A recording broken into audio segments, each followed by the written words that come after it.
तो आद्रिका जी, आज हम एक ऐसे व्यक्ति की कहानी सुना रहे हैं आपको, जो कि एक पूरे इतिहास में इस बात के लिए जाना जाता है कि कैसे एक कमज़ोर आदमी और एक ताकतवर राजा को या उसकी सेना को हरा सकता है, और उसका नाम है स्पार्टकस।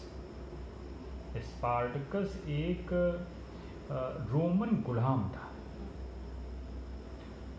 जिसने जो रोमन आर्मी थी ना, उसको कई बार हराया, और रोमन लोग उससे बहुत डरने लगे थे। तो ये जो है स्पार्टकस बेसिकली 111 BC ईसा से लगभग 111 साल पहले इसका जन्म हुआ था। ये जो मॉडर्न डे जो बुल्गारिया नहीं है, ये बुल्गारिया है ये, तो यहाँ बुल्गारिया में उसका जन्म हुआ था, जो कि उस समय थ्रेस इसको कहते थे, उस जगह को थ्रेस। और ये पहले रोमन जो आर्मी थी ना, उसमें सोल्जर था। रोमन आर्मी में सोल्जर था।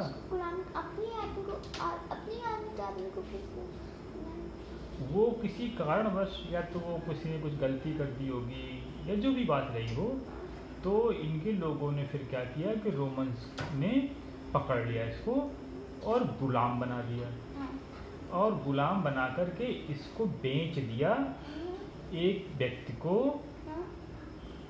उस समय एक आदमी था वहाँ पर, बैटियाटस। बैटियाटस क्या करता था? बैटियाटस एक ग्लैडिएटर्स का स्कूल चलाता था। ग्लैडिएटर आप जानते हैं? ग्लैडिएटर वो लोग होते थे जो गुलाम सैनिक होते थे, उनको मनोरंजन के लिए आपस में लड़ाया जाता था। जब तक कि दो में से एक दूसरे को मार नहीं डालता था, तब तक वो खेल चलता रहता था। तो जो लड़ने वाले योद्धा होते थे आपस में एक दूसरे को मारने वाले, रोमन्स के मनोरंजन करने के लिए, उनको ग्लैडिएटर कहते थे। तो ऐसा ही ग्लैडिएटर का एक स्कूल बैटियाटस ने खोल रखा था, तो उसने इसको खरीद लिया था, और वहीं पर ये ग्लैडिएटर के रूप में वहाँ पर ट्रेनिंग इसको देता था कि बाद में ये इससे लड़ाई लड़वाएगा।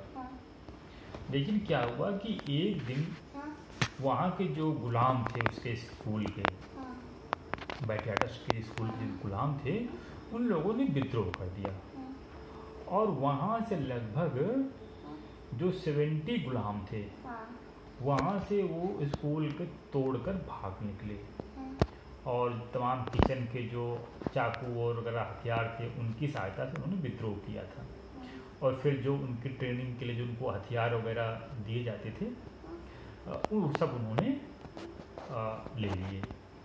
तो जो बैटियाटस ने फिर कुछ सैनिक भेजे उनको पकड़ने के लिए, तो उन लोगों ने क्या किया कि उन सैनिकों को मार डाला और उन सैनिकों के हथियार भी ले लिए, और अब उनको हथियार भी मिल गए थे।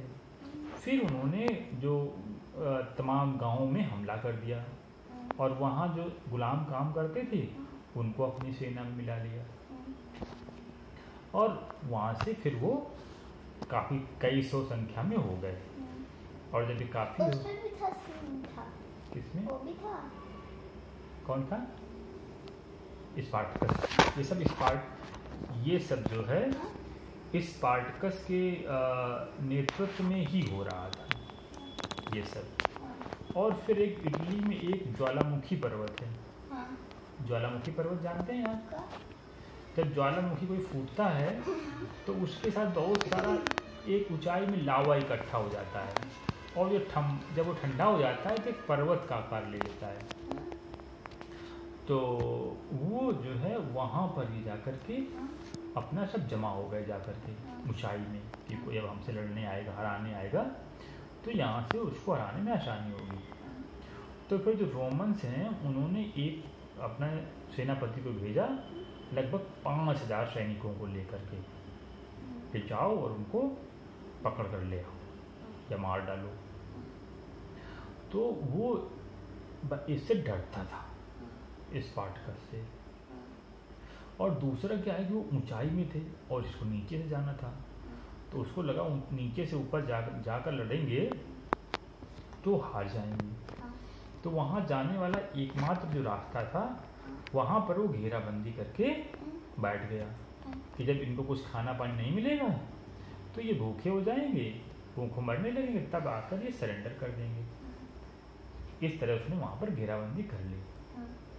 और एक ही रास्ता था, बाकी पीछे बड़ी बड़ी खाई थी, तो वहाँ से आने जाने की जगह नहीं थी और वो घेराबंदी करके बैठ गया। तो इन लोगों ने क्या किया स्पार्टकस ने कि जो वो होती लताएं जंगल में, उनकी रस्सियाँ बनाई और पहाड़ी के पीछे से जो गहरी खाई थी वहाँ से रस्सियों की मदद से कूद गए और जो सेना का जो घेराबंदी इन्होंने कर रखी थी नीचे, उसके पीछे से जाकर हमला कर दिया और उन सबको मार डाला और उनके हथियार भी छीन लिए। और जब उनके हथियार छीन लिए तो फिर क्या था, उनके पास और हथियार आ गए और फिर और जो गुलाम थे आस पास जो काम करते थे खेतों में, वो भी उनके साथ मिल गए। फिर रोमन्स ने क्या किया कि एक और आदमी को भेजा ऐसे 5-6 हजार सैनिक लेकर के, उसको भी इन्होंने हरा दिया। कैसे? सेना उसकी आई तो लोग लड़के हरा दिया उसको। फिर क्या हुआ कि उन्होंने कहा ऐसे काम नहीं चलेगा, लगता है लोग बहुत बहादुर हैं।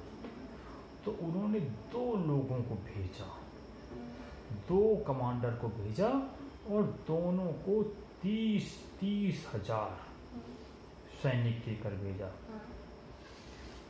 और बोला जाओ उनको मार डालो या पकड़ लाओ।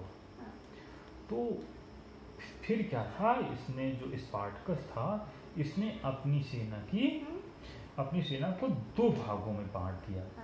ठीक है, 2 भागों में बांट दिया और एक का कमांडर खुद बन गया और दूसरे सेना कमांडर बन गया क्रिक्सस, इसका एक और गुलाम था।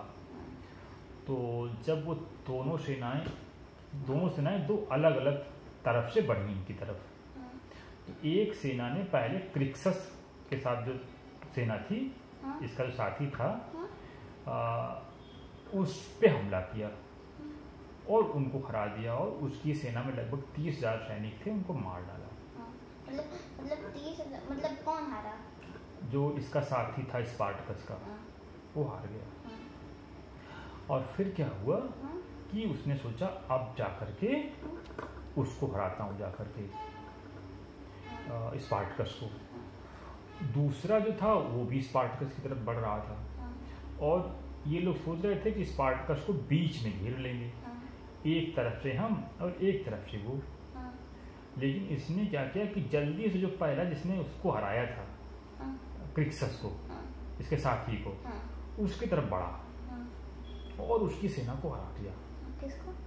जो एक कमांडर 30 हजार सेना के साथ आया था, इसको हराने के बाद फिर दूसरा कमांडर इसकी तरफ आ रहा था,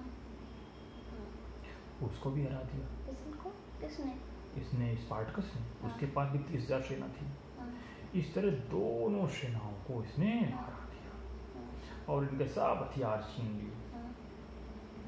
इसके बाद क्या हुआ कि बहुत सारे जो गांवों में तमाम उनके काम करते थे गुलाम रोमन्स के, वो सब भाग भाग के इसकी सेना मिलने लगी और इसकी सेना हो गई बहुत। तो फिर उसने आसपास के तमाम शहरों में लूटपाट की और वहाँ से खूब खाने पीने का सामान जुटाया और सर्दियाँ आने लगी थी, उसको लगा सर्दियों में कहीं जा तो पाऊंगा नहीं, तो खूब सारा खाने पीने का सामान इकट्ठा कर लिया और पूरे अपनी सेना को ट्रेनिंग देने लगा, क्योंकि जो किसान गुलाम थे उनको लड़ना तो आता नहीं था। तो पूरा सर्दियों भर इनकी उसने ट्रेनिंग दी। फिर क्या हुआ कि उसने सोचा अब क्या किया जाए। रोमन्स तो डर गए। पहले क्या थे कि वहाँ पर मजिस्ट्रेट होते थे, एक पद होता था जो इलेक्शन, जो लोग चुनते थे मजिस्ट्रेट को, और मजिस्ट्रेट ही जो कम सेना होती थी 5-6 हज़ार लोगों की सेना, उसको मजिस्ट्रेट ही कमांड करता था। तो उस बार तो इतना डर लोगों में फैल गया कि जो मजिस्ट्रेट बनेगा उसको लड़ने जाना पड़ेगा। तो फिर क्या हुआ कि कोई इलेक्शन के लिए खड़ा नहीं हुआ कि स्पार्टकस से कौन लड़ेगा। तो इस तरीके से इसके पास बहुत सारी सेना इकट्ठा हो गई। तो फिर उन्होंने जो वहाँ की सीनेट थी, जैसे पार्लियामेंट होती है ना यहाँ, तो पहले रोम में क्या था, सीनेट हुआ करती थी। जैसे यहाँ पार्लियामेंट होती है ना, संसद होती है ना, MLA MP होते हैं, वही सीनेट होती थी। और जो भी डिसीजन लेते थे वो सीनेट लेती थी क्या करना है। तो सीनेट ने क्या किया कि वहाँ का एक सबसे अमीर आदमी था, रोम का सबसे अमीर आदमी मार्कस ने कहा मैं लड़ने जाऊंगा स्पार्टकस से। तो सीनेट ने कहा ठीक है तुम जाओ लड़ने। और उसको ढेर सारे सैनिक दे दिए मार्कस को। और मार्कस के पास चूंकि पैसा बहुत था तो उसने बहुत सारा अपना पैसा खर्चा करके खूब सारे हथियार औजार लिए, सेना को दिलाए और अपनी सेना लेकर के वो चल पड़ा। और उसने वो तब तक वो जो है काफ़ी दूर निकल गया था। उसने उसका पीछा शुरू किया इटली में। और फिर क्या हुआ कि पता कैसे चलता है कि कहाँ गया है? वो सब एक दूसरे के पीछे गुप्तचर भेजते हैं ना। फिर क्या हुआ कि एक और जो उनका सेनापति था, किसका? इनका रोमन्स का, पोम्पियो द ग्रेट, वो स्पेन से लड़कर लौटा था। सीनेट ने कहा तुम भी अपने सैनिक लेकर वहां जाओ। और तीसरा एक कहीं का गवर्नर था, उससे कहा तुम भी अपने सैनिक लेकर वहां जाओ। तो 3 तरफ से सेना जाने लगी। और फिर क्या हुआ कि वो फिर अपनी सेना को नीचे जो है, नीचे इटली में, इधर देखो, इटली में इधर की तरफ ले गया कि सिसिली यहाँ ले गया, सिसिली के किनारे जो यहाँ पर ले गया, यहाँ पर अपनी सेना को ले गया। और थोड़ा ये बीच में जगह है जहाँ पानी है, ठीक है। तो इसको कहते हैं स्ट्रेट ऑफ मेसिना, ठीक है। तो वहाँ पर इसको कुछ वो मिले समुद्री लुटेरे। तो उसने कहा कि हमारे कुछ लोगों को वहाँ तक पहुँचा दो, सिसिली तक, इसके लिए तुमको ढेर सारा हम पैसा देंगे। तो समुद्री लुटेरों ने कहा ठीक है हम तुमको पहुँचा देंगे। और इससे पैसे ले लिए और इसे पैसे लेकर भाग गए और पहुँचाया भी नहीं।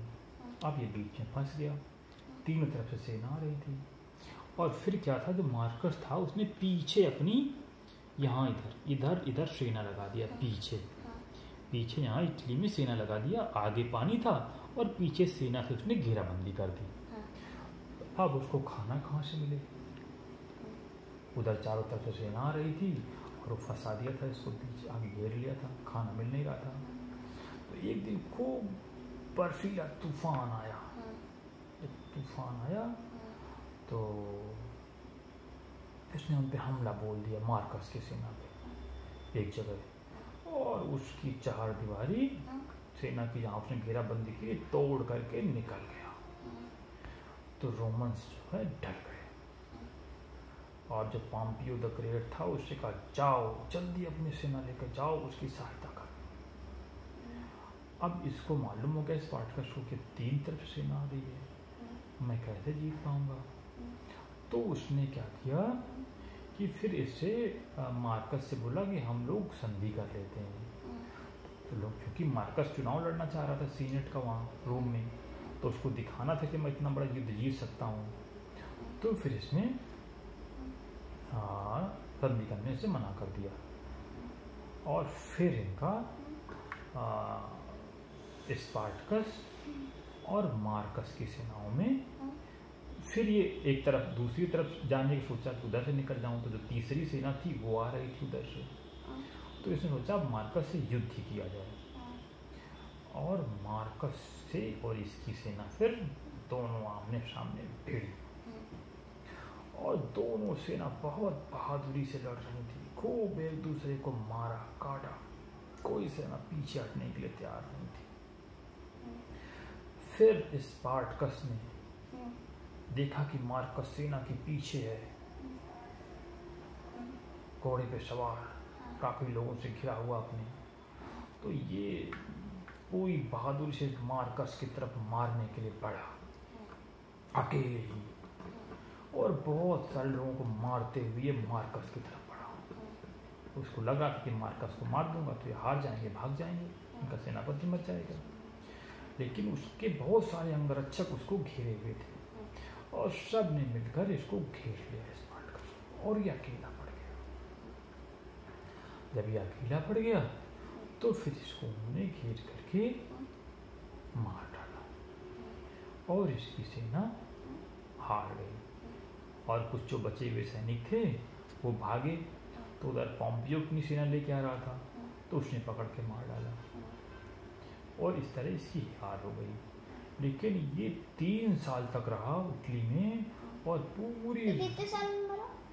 ये 3 साल तक इसने लड़ाई लड़ी। कितने साल में? ये 72 बीसी में, सॉरी 71 बीसी में मरा था। और ये सुनिए तो 111 बीसी में ये इसका जन्म हुआ था, और 71 बीसी पे मरा, तो ये 29 ईयर ये हो गए और 11 ईयर वो हो गए, तो इफेक्टिवली ये 40 ईयर की एज में मरा, 40 ईयर की एज में।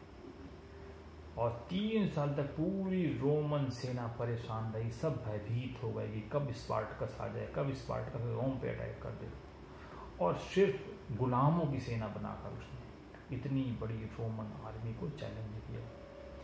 कार्ल मार्क्स जो एक बहुत बड़े इतिहासकार और चिंतक हैं, फिलासफर थे, उन्होंने कहा था कि इतिहास का ये सबसे महान आदमी हुआ है। और बहुत सारे लोगों ने अपने कंपनियों का, अपने तमाम चीज़ों का नाम इसके नाम पे रखा।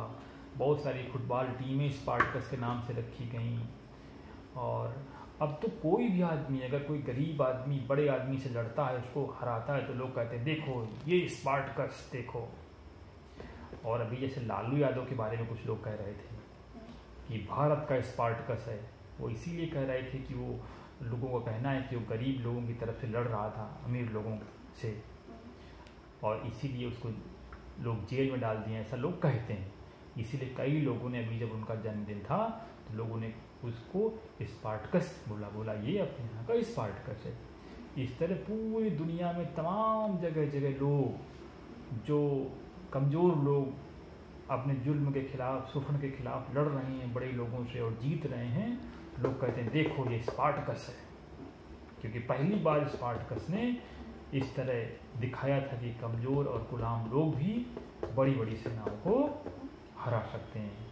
और इसमें एक काम और किया था उसने, जो मार्कस था, कि मार्कस को लगा कि अब मेरी सेना हार सकती है, तो उसने एक बहुत बहुत कड़ा नियम लागू किया वहाँ अपनी सेना में। उसको कहते थे डेसिमेशन। डेसिमेशन मतलब कि जो सेनाएं जैसे कहीं युद्ध में हार गई जो, तो उनको क्या करते थे कि उसके लॉटरी से हर 10वें आदमी को निकाल लेते थे। जैसे 100 आदमी हैं तो 10-10 का ग्रुप बांट दिया और उनमें लाठी डाल दी। जैसे उन्होंने एक तिनके रख दिए बंद करके, सब लोग तिनके उठाओ एक, जो जिसका सबसे छोटा तिनका हुआ उसको बाकी सब लोग मिलकर मार डालेंगे। इसलिए 100 आदमियों का अगर यूनिट है, अगर हारी है सेना की, उसमें 10 आदमी मार डाले जाएंगे। तो इस तरह उसने बहुत लोगों को, जो पहले सेनाएं हार गई थी स्पार्टकस से, उनको मार दिया। और इतना भय उसमें व्याप्त हो गया सेना में कि कोई भी पीछे भागने के बारे में नहीं सोचता था। ये काम उसने किया था मार्कस। और ये मार्कस था, और जो पोम्पियो था, और एक जूलियस सीजर, ये सब मिल गए। फिर इसके बाद इनकी इतना रोम में वो हो गई, लोगों पब्लिक के बीच में इतनी उनकी पॉपुलैरिटी बढ़ गई कि उन्होंने स्पार्टकस को हराया, कि कि फिर क्या हुआ कि इन लोगों ने मिलकर, वहाँ पहले था प्रजातंत्र था, लोग चुनते थे सीनेट को, और उसको ख़त्म करके फिर उन्होंने उसको राजतंत्र बना दिया और फिर एक राजा हो गया, प्रजातंत्र खत्म हो गया। तो ये कहानी थी स्पार्टकस की। कैसी लगी आपको कहानी? अच्छी थी? Okay, thank you.